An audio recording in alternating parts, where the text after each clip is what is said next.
মেঘ দেখতে হালকা মনে হলেও একটি বিশাল মেঘের ওজন 5 লাখ কেজি পর্যন্ত হতে পারে।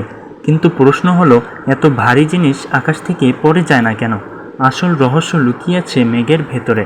মেঘ দেখতে তুলোর মতো মনে হলেও এটি তৈরি হয় কোটি কোটি ক্ষুদ্র জলকণা এবং বরফের স্ফটিক দিয়ে। প্রতিটি জলকণার আকার এতটাই ছোট যে একটি কণার ওজন প্রায় কিছুই নয়। এই ক্ষুদ্র কণাগুলো বাতাসের ঊর্ধ্বমুখী প্রবাহ বা আপড্রাফটের কারণে সহজেই ভেসে থাকে, আর মেঘের ভেতরের জলকণাগুলো বিশাল একটি আয়তনে ছড়িয়ে থাকে।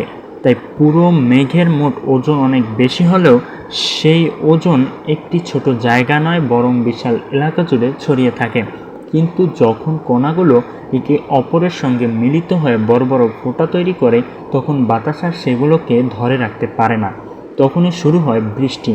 তাই মনে রাখবেন, মেঘের ওজন শত শত টন হলেও এটি ভেসে থাকে কারণ এর প্রতিটি জলকণা অত্যন্ত ক্ষুদ্র এবং বাতাসের প্রবাহ সেগুলোকে ধরে থাকে।